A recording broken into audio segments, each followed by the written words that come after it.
If you need a handout, Miss Sykes has got a handout that she'll give you. If I run out of handouts, I'll make some more copies real quick. Or my trusty assistants in the back will.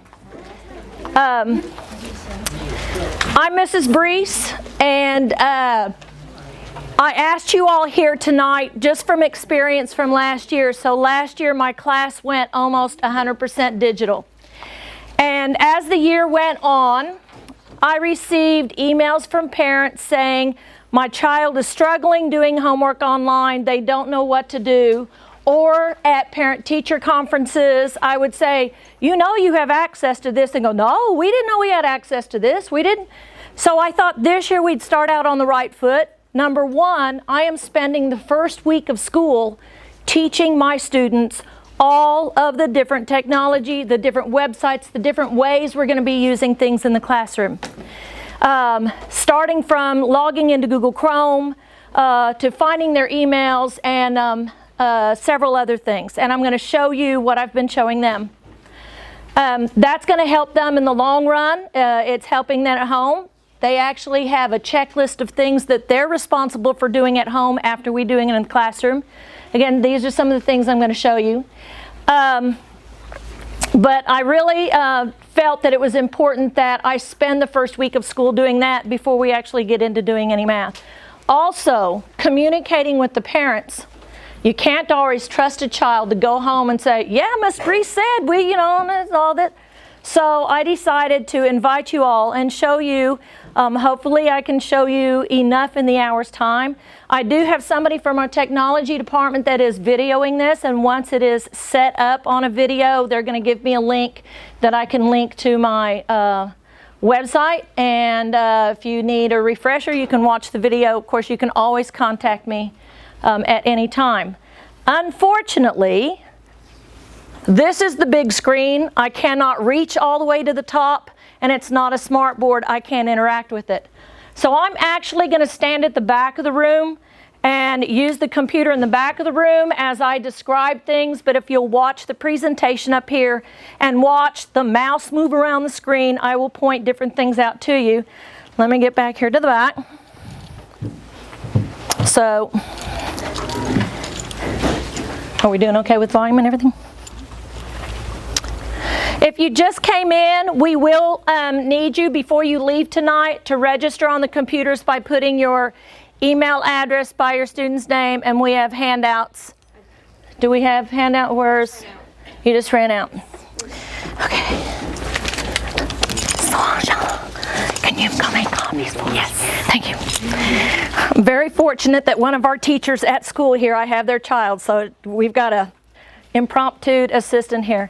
So again, this presentation is designed to introduce you to the different things that I'll be using in the classroom. And hopefully this will make it easier for you to help your child at home. This is something I told the kids today. This is nothing negative, so I hope that they encouraged you to come. I told them it's going to take some pressure off of them for explaining things to you in the most useful way. First of all, using the Brink website, understanding what is available to you on the Brink website. So that little top piece, the little blue part up there, that's just a top clip of the main web page, and it depends on when you take the screenshot, because if you've ever gone to the main Brink page, you get this beautiful video of our school, this aerial video of our school. But in the top right-hand corner is this gray circle with the 3 horizontal bars.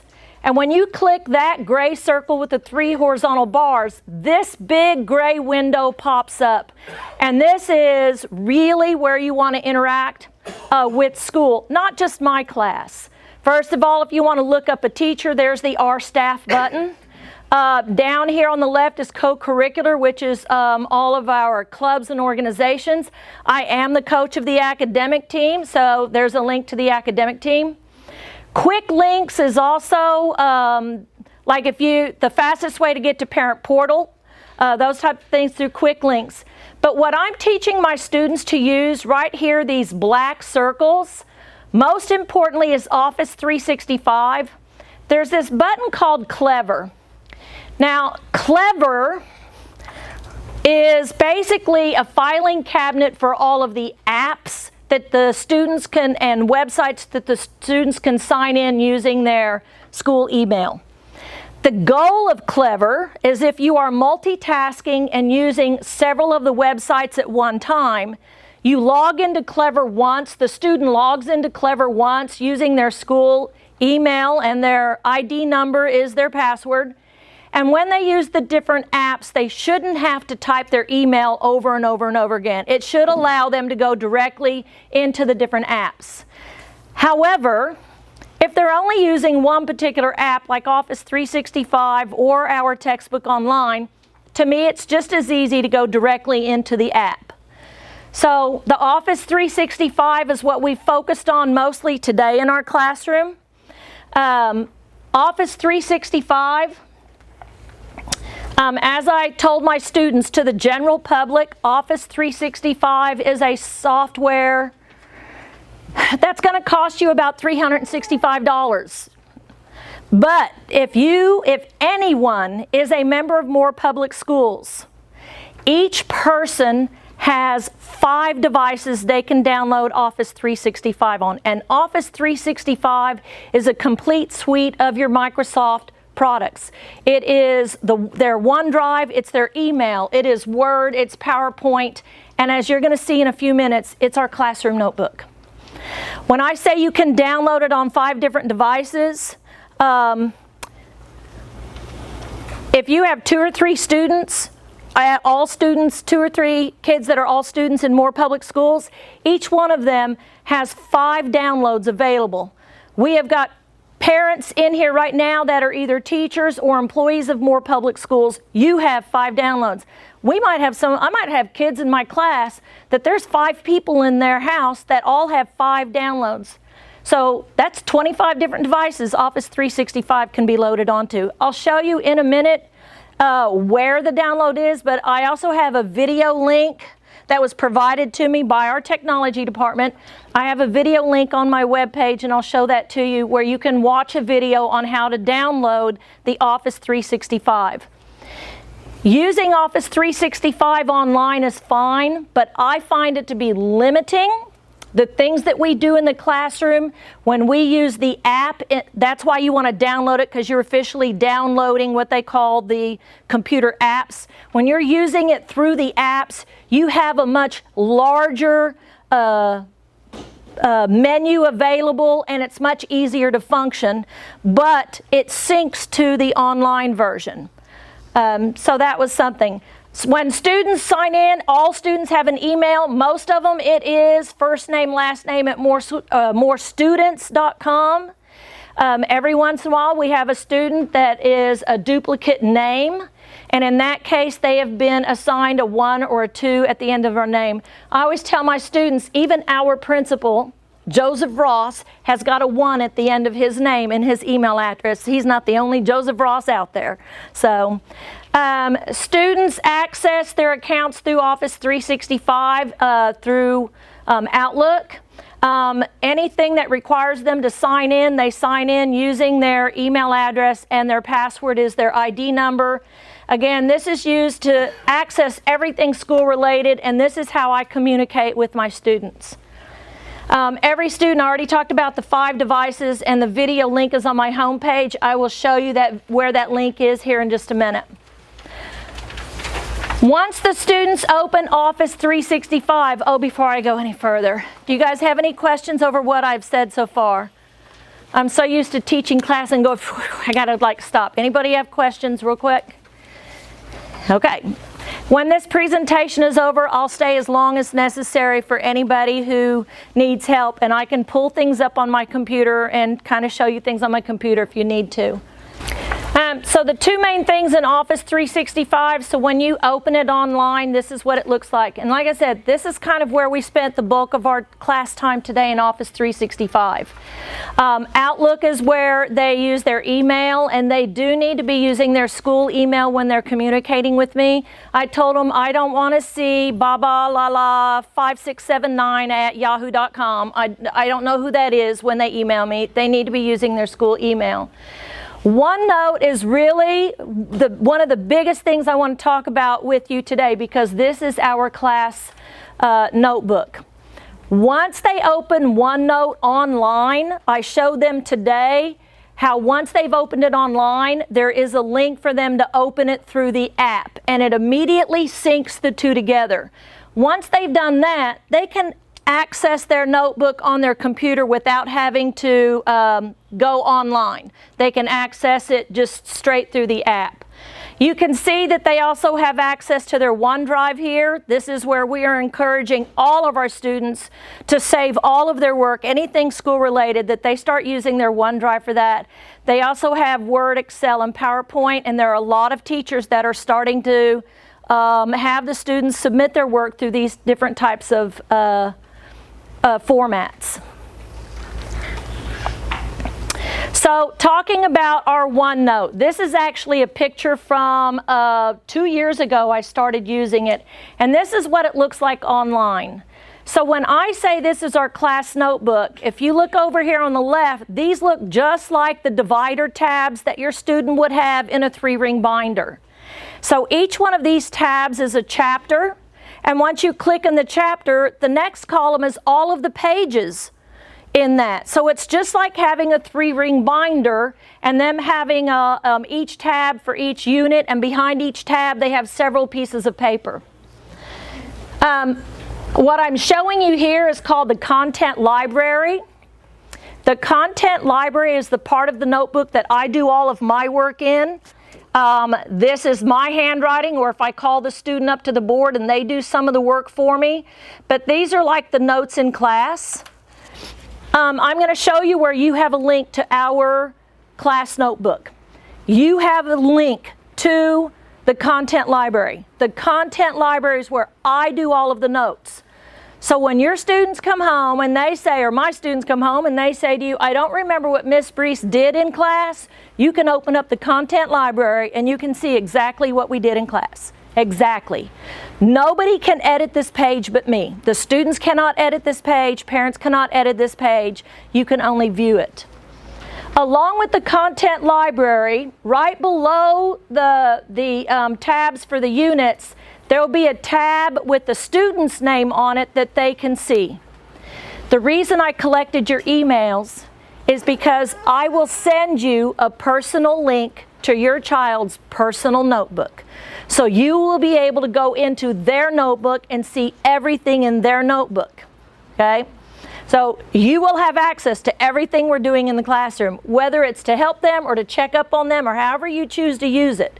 The content library is a general access link, and I've actually linked my web page to that, and I'll show it to you in just a minute. Your child's personal notebook, I have to send you a personal link to that. The program produces a separate link for each student, and I'll send you that link. But anyway, so this is what we do in our notebook. The notebook is used for multiple things. Your child has got a homework tab, so when I assign them homework and ask them to do it in the notebook, they will be doing it under their homework tab. I am teaching them how to type. I am teaching them, I don't mean type like literally keyboard, but I'm teaching them how to use the page, how to type in the page, how to do screenshots and put them in the page, how to type using Mathematic Equation Editor, which is a biggie this year. So I do not have to read random handwriting. I am teaching them how they can type fractions and square roots and all of these things, so the work that they do is typed out and not handwritten. And it's all can be done in the page there. Okay? Any questions on that right now?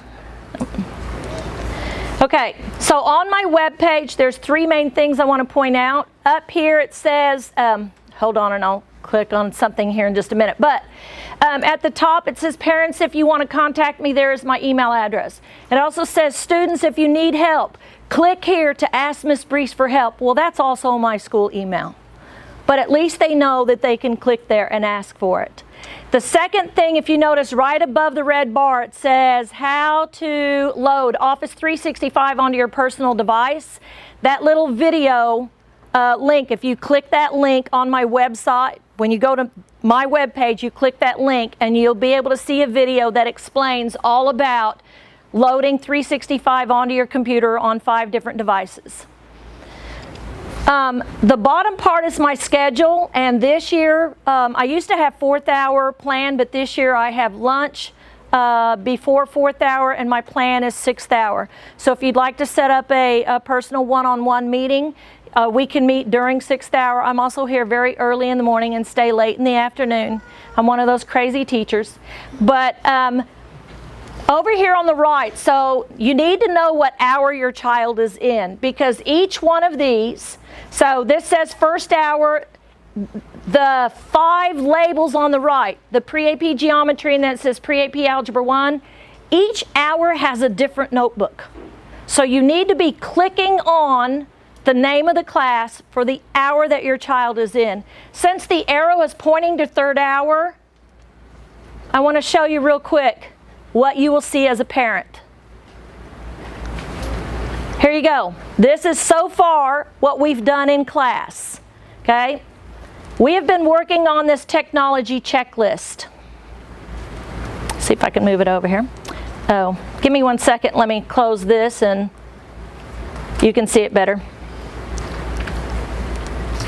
So we have been working on this technology checklist. Starting from the top, this is what we've been doing in class. And so as we complete it in class, I've been putting the date here. Your child has got a copy of this in their personal notebook. They are now responsible, as we go through these things in the classroom, they are responsible for filling these dates in as we do it in school. And then there is an at-home column. So if it's blanked out, it's something they can't do at home. I asked them, the very first one says, learn how to log into a school computer. Well, why can't you do it at home? Because it's not a school computer at home. Okay? So anything that's blacked out is not. But right here is a big one. At home, Office 365, you need to have the parents install it. That needs to be done at home. So at home, they're practicing all of this. And they put the date in their column as to when they completed at home. And by the end of the week, we should have everything done. Hopefully, by the end of Wednesday, we should have everything in school done. But down at the bottom, it says at home, the at-home column should be completed with parent approval. That means you should be keeping an eye on them, questioning them what they're doing, asking them to show it to you within 48 hours after the final date of when we finish it in class. So once we've done it all in class, they still have 48 hours. And that is something that I'll never say never, but almost every one of my homework assignments, my students have a minimum of 48 hours to complete it. I do not make assignments and say they are due tomorrow. That might happen once in a blue moon, so the next time there's a blue moon outside, I will make an assignment due tomorrow. Just saying. But know that I give students the opportunity to come in and ask me questions in between. I give students, I know that these kids are involved in so many things. They are involved in sports, they're involved in other after-school activities, they are involved in church on Wednesdays. I know this. And maybe they don't have access to a computer one night or something. So I give my students time to complete their assignments. But this is actually going to be their first assignment, but it's an ongoing assignment. We are working on it, okay? So this is what I have done in the classroom. Again, this is the content library. So this is my set of notes, but you have access to it. You can see what we're doing. You can't edit it. I can, but you can't, okay? The nice thing about the content library, when I first learned how to use OneNote in my classroom, I made 3 general statements. Students either take really good notes, but at this age, when they spend so much time making sure that they are taking excellent notes, they're missing out on a big part of the classroom discussion. The two at this age don't seem to go hand in hand. Number 2, you have a student who doesn't take very good notes or can't read their own handwriting when it's all done and over with. 3, no matter how good students are or are not at taking notes, the majority of them leave them in their notebook and leave the notebook at school. And all they do is take the worksheet home. They put it in a homework folder and take it home. They don't take their notes home. So when I used to have a student say, I need help with this, I said, well, go back and look at what we did in the notes. Oh, I don't have my notes with me. Guys, their notebook is live 24/7. They have access to all of this now. There's no more excuses. It's there for you. So I've even told my students, if they are the type of students who don't like to take notes, they do better listening in the class, they still have my set of notes that they can look at. Okay? So if they tell you, I don't have to take notes in class, believe them. They don't have to. Now they can copy my notes into their notebook and then they can write on it when they copy it into the notebook and stuff. So anyway, so this is what you're going to look at when you see the OneNote notebook. Our online textbook, we are just getting ready to get to that in class. So my kids, other than my first hour students, most of my first hour students were in my algebra class last year. So they already know how to access the Big Ideas math textbook. There's 2 ways to get there. If they log into Clever, there is a link to Big Ideas textbook in Clever. However, without logging into Clever, they can just do Big Ideas Math. But when we use the textbook, when we see this icon, they click this. They never fill this part in. They click using Clever because the login is actually through Clever. I do not check out textbooks. Matter of fact, I don't even use them in my classroom because we have them online. If I need my students to look at something in the textbook, I tell them what page to go to online. The nice thing about the online textbook, when you have the paper textbook sitting in front of you, and I ask the students to put their finger on example 1, I say, what happens? Nothing. They might wrinkle or leave a fingerprint on the paper. The textbook, almost every single example in the textbook has got a video link next to it. So not only do the students have the example written in the textbook, but they can click the video link and watch a video on how to work another problem like that out. So number 1, the textbook has got extra help for the students. Through Big Ideas Math, I can assign homework assignments. And when I assign homework assignments, let me get back to checking the books out. If you feel you need a textbook at home, you just contact me and I will be glad to check your child out a textbook. But mind you, it has to come back in perfect shape at the end of the year, or it's an $89 textbook. So I'm just putting it there in your hands if you want to be responsible for an $89 textbook. So, okay, I did a couple quick screenshots. Your child's will not look identical but this screenshot on the left, it's called their dashboard, and when they have homework assignments, they're going to be listed here. But there's also a tab for the all assignments. When they're finished with their assignment, or if they want to go back to any assignment they have previously done, they can click all assignment, and it will show them a list of each question they had to do, and it'll tell them whether they're right or wrong, and next to each question is a video. So if they completed the assignment and they're not happy with their grade, ask them to go back and review those videos. The screenshot on the right, I felt it was important for you to see how I assign assignments. I need you to know every opportunity I give your child for help, besides emailing me and asking me for help.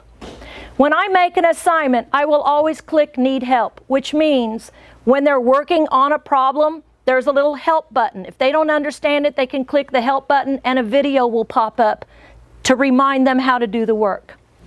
Some of the problems have live tutors attached to them. The live tutors work. It's not 24/7. It's like from 8 in the morning till 8 o'clock at night, almost 7 days a week. But not every question has a live tutor available, but I go ahead and mark it because any question I assigned them that's got a live tutor available, if they want to chat with the live tutor will help walk them through the problem but will not give them the answer. They get mad at that. Okay, check answer limit. In any other class, when your child does homework, the minute they answer a question, can they check to see if they got it right? No. On pencil and paper, they just have to hope when they turn it in, they got it right. Here, I check your answer with a 2-check limit. That means the minute they answer a question, there's a button that says check your answer, and it'll let them know whether you got it right or wrong. If they got it wrong, they can change it and check it a second time. If they get it wrong a second time, they can change it. They can change the answers as many times as they want to, but they can only check it twice to see if they got it right. Okay? But I'm giving them that opportunity. Next, on the right, I always give them a calculator available, and depending what skill they're working on, it could be a scientific calculator, it could be a graphing calculator. But again, this program has that ability for the students to type mathematically using fraction templates, radical templates, and all of that. So it's a really great program. And then on submission, that is a 50-50. Depending on what the assignment is, on submission means as soon as they submit it, they will know what their score is and they can go check those videos. Sometimes I will lock them out of that until I collect it from everybody, and then I'll submit it to them, and then they can go in and check to see what their final grade is on it. The idea of doing the assignments online, what I really want to share with you, besides your students have more help right there than they could ever get help unless they have a one-on-one tutor with them 24/7. I mean, honestly, they have more help on this homework than homework from any other class. But more importantly, the questions that I assign through the online textbook mimic the way questions are presented at the end of the year on the state test. They take their state test on computer. Many of the questions on the state test are interactive, which means they have drop-down menus, they have drag and drop, they have change the order of things, they have to label items. The questions on this online assignment, it's the same questions if we had a textbook. If we had a textbook and I said, turn to page 151 and do problem 7, 12, 18, whatever, 30, they would have to write everything down on paper. I'm assigning the same problems here, it's just interactive, and they have a chance to check their answers.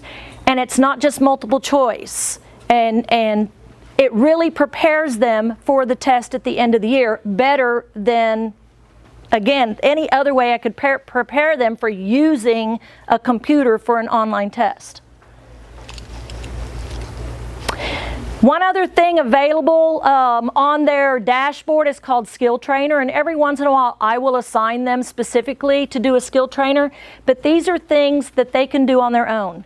If you'll notice on the left, they have everything from kindergarten to integrated 3, which is basically algebra and trigonometry kind of stuff, okay? You can click on any grade level on the left, and immediately you get this list. The color-coded is what category they're under. Each one of these are mini assessments. Usually they have 8 to 10 questions. They click on it, they go through the question. If they get stumped on a question, there is a help button. Again, they can watch a video and then they can go back into it. At the end, if they don't like their score, they can do it all over again. These are great if you want your students to go in and practice some skills. If you notice that they are missing some things on their assignment, you can go in and look at this list with them and pick some of these things out and have them practice this. And like I said, there will be some skills down the road that I will ask them to do as homework, because on my end, I can see a report. I can see how long it took them to do it. I can see how many they got right or wrong, and I do give them credit for it. Anybody have questions on? That's pretty much all of the online textbook. Yes, ma'am. On the online textbook for the assignment, whenever they go through to check their assignment, is that your problem they check twice, or for the whole entire assignment? Each question they can change, they can check their answer twice. Yes, each question. Yep. So the question was, when they're working on the assignment, is that choice to check the answers twice, was that for the whole assignment or for each question? And it's each question. Okay. There are a few other online programs I'll be introducing them to. They are basically different math type programs. Desmos is a great one. This summer I went through training to use a program called CK12. They have some great interactive lessons where it teaches them a concept, and then the students interact with the page, almost like playing a video game in a sense. It's not really a video game, but they're interacting with it, and then again, it's a different way of giving homework assignments. Students are going to be learning about them, and as we learn about them, I'll have them bookmark them in Google Chrome. So one of the first things I had the students do was learn how to log into Google Chrome using their school email. They created a bookmark with my name on it, a folder with my name in the bookmark bar, and everything we do in class, we are bookmarking it into that bookmark bar. So you should be seeing that on your when the students log into Google Chrome. I am reinforcing Google Chrome because our textbook, specifically our textbook online, doesn't act friendly with other search engines. So specifically Google Chrome on our textbook online. So that is just one reason why I'm having the students go through Google Chrome. They access that through Clever too? Is that how they get to the Google Chrome? Google Chrome is just Google. They need to open Google Chrome to access Clever. If they're saving the bookmark, is it under their student ID, the email? When you open Google Chrome, you have the option to log into Google Chrome, and more than one person can be logged in. Right. So they log in using their email and password, and their bookmark bar should show up that is associated with their email. Yes. So. Gosh, I went through that kind of quick. I'll go back through a few things. Reminders. Every student went home with 3 pages, or you either picked it up on open house night or I sent it home with them on the first day. The first 2 pages were white. The 3rd page was blue, and that is an AP contract. That needs to be read. If you have already turned it in, I certainly appreciate it. I'm actually think I'm at about a 70% turn in right now, and I've told the students if they didn't have it to me by Wednesday, I was going to start calling parents. But it's not just a contract between me and the child, it's a contract between me and you and the child. That contract tells the students, and I made them read it out loud in class every hour, it promises they will uphold or have a 75% or greater average in my class, or they might be recommended to move back, for the algebra students, move back to pre-algebra. This is an advanced class. Your child is starting their high school GPA right now. When they get to high school, 9th through 12th grade, they will have to take 3 math classes no matter what class they took here at the junior high level. It doesn't matter what class they took. They still have to take 3 more math classes in high school. But because this is a high school credit class, they have started their high school graduation GPA. And I told them, you want to be valedictorian? It starts today in my class. You want to get scholarships to great colleges? That starts today in my class. Everything they do in my class.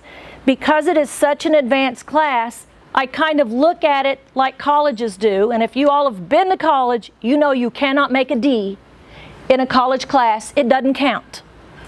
It's F is failing, but D doesn't count either. You got to take the class over again, you got to pay for it over again, so that leaves A, B, and C. So C's are the lowest passing grade, so a 75% is like almost failing as far as that goes. So your students should be able to maintain a 75% or better in my class.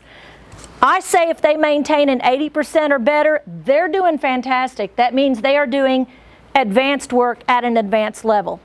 And most students are able to maintain that with no problem. With me giving them access to help as much as I give them, and the communication between you and me, the students are really going to excel in this classroom. I just cannot impress upon you to encourage your child to ask for help in class and out of class as much as possible. Again, my email address is accessible for the parents, but it's also for the students. There's the school phone number if you need to contact me. For tomorrow, we are selling agendas in our math class. It is $6. I've asked the students to please bring correct change. We went through the whole $6 bills, 3 $2 bills, a 5 and a 1, 24 quarters, one kid volunteered 600 pennies. I said, you better be right when you bring them to me. Or if you want to write a check, you can make it out to BJH, as simple as that. Students are required to buy a Brink Junior High agenda. Mr. Ross, our principal, encourages us to use them in multiple ways in our classroom, along with copying on Mondays. Our agenda on the wall, the students are supposed to be copying that into their class agenda. They're supposed to be taking it with them to every class, every day, every hour, every week, all year long. It is their hall pass. If they leave the classroom, they're supposed to have their agenda, and the teacher signs the back page. If you look at the back page when they get it, it is a page where we can sign them in and out of class, and they use it as their hall pass. They're not supposed to be allowed to leave the class unless they have their personal agenda with them. But there are other things that we're going to be using the agenda for. So please remember to send $6 to school with your child. If they do not buy it during class tomorrow, all of the extras will be brought down here to the media center, and they'll just have to buy it down here at the media center. It's still $6. I wish I could say it's discounted if you buy them in my class. If you don't, it's going to cost you more. But no, they're $6 whether they buy them during class or down here in the media center. Anybody have any questions? Is there anything else you'd like me to show you have questions on? Yes. Is there, for Parent Portal, like when you sign in, it asks me for my ID and password, even for the app. Is there a way for us to program it in there so we don't have to enter that information? I don't know if that's an app that, like you typically can go in and save your password so you don't, like it just automatically fills it in for you. Is there anything on? Have you already used Parent Portal before? Okay. I had it on my phone, and I always had to log in. I don't know that Infinite Campus has created where it will save your password, so I can't answer that. I can tell you there's a new app. They've split it now, so there's parent, and then there's student. So you might need to go in and download the new app. It's called Campus Parent. And then for the students to access their own grades, and on top of it, there's Campus Student. Both of them are made by Infinite Campus. So I would look for those apps. And if you haven't received your Parent Portal or your original Parent Portal access, you can do that in our office at any time. But you are given this long, 16-digit 26, like it's this long code number you have to put in for the first time, and then it'll ask you to create your login from there. And you have to have an ID when you go to the office to prove that you're that child's parent. Yeah, you have to show your ID. To their portal. Yes? Can you show us how to make notes in the whiteboard? Okay, I'll show you how the students can do it, but you can't edit anything. Okay, but that's a good question. I'll kind of give you a brief synopsis. It's saying, why is it saying we're not connecting? I don't understand that. Try the Microsoft key and P. Microsoft key and The window P? Is that helping? No? Saying, I need to duplicate it. Yeah, there we go. Okay. So, where is Sarah and Megan? Can I go into one of your notebooks just to show them what we've been doing today? Okay, so I appreciate that, girls. So again, here's my content library. Okay, so it says content library up here. This is the link on my web page that you guys have access to that you'll see this. So this is in first hour, and you can see we've already made it down this far. This was a page we played in today, but so this is what they see when they come in, right? So they have a green arrow here. The green arrow takes them up to the top level. Collaboration space, they will be telling you more about that, but a collaboration space is exactly that. Is a place that everybody can edit, well, the students and I can. But I want to encourage my students that when they're asking me for help, if they email me at night, if it is something where we are both on a computer at the same time, we can go to a collaboration space and we can work on a problem together across the city from each other. We can be in our pajamas drinking hot chocolate and working on homework together. So the collaboration space is really a neat place. And then of course, they don't see the teacher only tab, it's for the teacher. And then I have all of my students, they only see their own. They do not see everybody's. So when the students go into theirs, there's their homework tab where they're going to be doing homework. This is the page they have been working in today. And here's their technology. So here's their, oh look, you've been doing your homework. Congratulations, young lady. So she copied the dates from my content library. She copied the dates down here as when we did them in class. She is now filling this in. So they can't edit it on my page, but they can edit it here. This is just a Word document in the page. So I also told them to create a page, so they learned how to create a page. They called it, she named it intro. I asked them to type a sentence. There's her sentence. This is a screenshot. I taught them how to do a screenshot. This is an equation from equation editor. So the equation editor, if they go to insert, symbol, equation, and down here it says enter a new equation, and I can edit there. Oh, well, I can edit there myself. But when they do that, they have all of these templates. They can add a fraction. They can add something with a like x squared in there. If we want to add a x squared wherever I had my cursor. Oh, there it is. So I can type x and go squared. I know it's kind of tiny. And that's the other thing is I told them they can go in and change the font. So I could blow this up and make it 25 so you could see it, kind of thing. But so these are their pages, and they can edit these pages as they want to. They went in and created a Word document. Okay, they created a page here called Word document. This, they opened up Word, typed their name and hour in it, and then printed the Word document, printed the Word document here. So I could actually print this PowerPoint into OneNote 2016 if I wanted to print this, but it would print it as like a PDF. And that's what I showed them. If they're working on homework on a Word document and want to print it into their homework page, they can print there. But to just type in the page, all they have to do is start typing. Here's an untitled page. All they have to do is start typing. And they can type in the page. They have they can insert shapes, they can insert, they can draw. So they have all of these tools where they can literally draw if they wanted to. They can insert all in geometry. We're going to be using these kind of shapes quite a bit and stuff. So, they have that type of access in their notebook. The unit, so I will start putting things in their unit tabs, or as I'm working on them in my content library. This is, like I said, if they want to take a copy of my notes and put them in, they can actually copy them over into their tab, and then they can write on. They cannot write or edit in the content library, but they can copy into their notebook, and then they can write on it and edit it and start adding notes to it the way they want to. But this is all synced. So when I'm typing, let me go back to my content library here. When I'm in my content library and I'm working on this, every one of my students have their computers open in front of them, and what I do up there shows up on their screen. They are all synced live.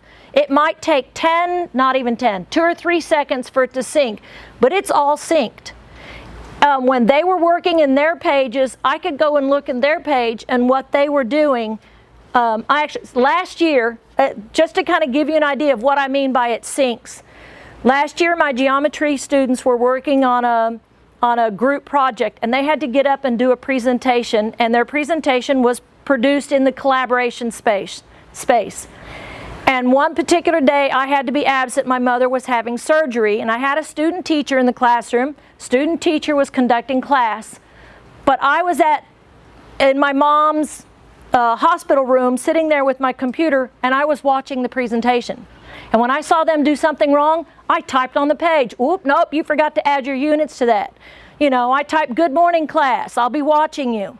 And it's live, it literally was live like that. Okay, so yes, I can see everything. One of the funny things that I had the students do, let me see if it's here. Oh, this is not going to be good for first hour. They kind of went a little crazy. But I said, go to the collaboration page. We titled a page, and I wanted them to see, look, they all just started typing. Oh my gosh, they just started doing all kinds of stuff, okay? But what I was showing them, if you'll notice, next to wherever they typed is their initials. I said, oh, I know who typed this. So they can't get away with much here, okay? Because everything they do, I can see. And not only can I see it, but in a collaboration space, I can see who did what. So they can't get by with. Somebody tried typing somebody else's name. I said, yeah, no, that's not your name. You know, it doesn't match your initials. One of the things they cannot do is they might try sharing their notebook with maybe an older brother or sister to help them, or even with you. They can try that, but it goes through me. And when I get an email saying somebody is trying to share their notebook, I will decline it. Parents will have the links that they need to see everything they need to see. I have access to everything, and the students have access to what they need to have access to. Nobody else needs to have access to it. Yes? A quick question. Is this application smart enough that if I'm logged into my Office 365 and my daughter wants to do something really quick when she logs in, or do I need to log off and then she can log in? I should probably log off, huh? Yes. If you're just using, yeah, or she could go online and do it, because they can still use it online. Right. You know, so she could very quickly like just open it up in Google Chrome and do what she needs to online, and it won't bother your app on the computer. Okay. So, good, because nobody ever asked that before. So, yes. IP addresses as well? Do what? Can you track IP addresses? Can I track IP addresses? I personally can't, but anything that the students do when they log in under their school ID, Tech can track it. Whether it's in school or not, they can track every computer that child has been on, every website they've been to. And I know this because, and this is years ago, I had a student in my classroom doing something they weren't. And I turned the monitor off and I contacted Tech. And Tech came to school the next day with this long printout and said, oh yeah, they were doing this on this computer, and they were doing this on this computer, and they were doing, like, somebody lost their computer privileges very quickly, so. Anything else? Yes? Point something out.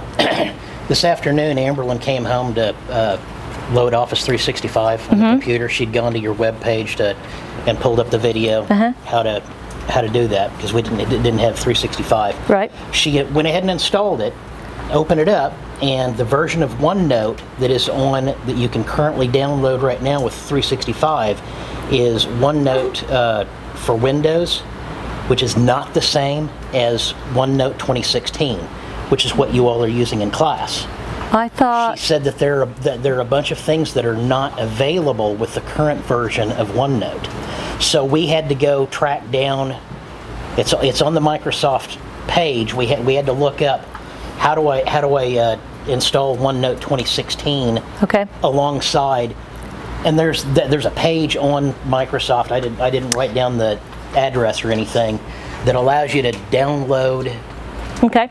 I will get with 2016, Brandon's the one who made the original video, and I may ask him to edit the video to include something like that. Thank you for that information. With Windows 10, there is a OneNote app. There's a OneNote app, but it so, doesn't have a lot of the same stuff that is in 2016. And so that is something that I'm telling the students, that there's the old OneNote, I call it the old OneNote, and then there's OneNote 2016. So the easiest way to figure it out, if you go into your search bar down here and just start typing OneNote, it's going to pop up somewhere, it's going to pop up 2016. The difference is OneNote 2016, like even just what you're seeing up here, the bar at the top, there is just so much more, and it's so much easier to manipulate than just the general OneNote. That doesn't mean they can't open their notebook in OneNote without OneNote 2016. They just don't have all the good stuff. Okay, I mean, that's really the easiest way to put it. They just don't have all the good stuff. So, anything else? Do they need to bring their own computer to school? No, we've got, so in my classroom, there's only a couple of us in this building that have a set of computers in the classroom. I have a set of Dell laptops in my classroom, and they stay there. They are for my class. My class is considered a one-to-one classroom. So I don't share them with anybody else in the building, and my kids are on them almost every single day. You had a question back there? So if they wanted a printed copy, if they were going somewhere, taking their... Yes, you can print from OneNote. Yes, and it'll print just like a PDF, absolutely. Yes? Say if they're sick, but they're like just quarantined at home, and they follow along. Oh my gosh, you asked the like golden question. So, Miss DeAndre, you'll attest to this. You get the piece of paper at noon. Somebody has been sick for 3 days and the parents want a copy of their homework. Yeah, you have fun filling that out, don't you? Yeah, especially with all our group work. All their group work. You know what I do? It's in our OneNote notebook. See ya. I turn it in. So yes, they have access. I actually literally have kids working along. You said like they're home. They are actually doing it during class period. You know what I'm saying? It's like, bravo, you could do it at 8 o'clock at night or the next day or whatever. But yes, since everything is there, and even their homework assignments, when I put them in the homework tab, they usually can see what their homework is a day or two ahead of time. So my goal is to kind of give them that sense of freedom of working on things ahead of time and giving them plenty of time to do things. So, yeah, I love that when parents say, what have they missed? It's on OneNote. They know how to get there. But just to clarify, can they actively participate from home in an ongoing class? If it's collaborative work, can they log on and actually participate from home at that time? Probably. I haven't had to do anything like that, but yes, probably. Because I even told them today, you know, there's so many classes out there where kids start doing group work. And what happens when the kids have to do the group work outside of school hours? It's hard for them to get together as a group at one person's house. So inevitably, what happens? One person ends up doing most of the work, right? Okay. With the collaboration pages, when I assign a group project, they can be working on it from each of their houses all at the same time, or they can be working at it at different times of the day, but all of their work is in one collaborative spot. In my geometry class, that is actually something that I've done for years, and now with the technology, my geometry kids teach themselves the quadrilateral unit. And so now, giving them this collaborative space, they don't have to do it on pencil and paper, and that's the one that they have to get up and present in front of the class and everything. My algebra students are going to be doing more of that also this year. Yes? In terms of the communication channel, there's obviously chat, but is there any audio communication channels with this between you or between collaboration on the collaboration page? No, not in the sense that this has the audio connected to it. I have not seen audio connected in here, but I mean, obviously they could make some kind of audio clip and put a link there and somebody else could watch it and stuff, so. You guys are asking great questions. I really appreciate that. Anything else? Has this been helpful for you guys? All right. I do appreciate you coming. Like I said, if you have not signed in on the computers over here, I'll probably have to put my password in one more time. If you haven't signed in, I need your emails with your child's name.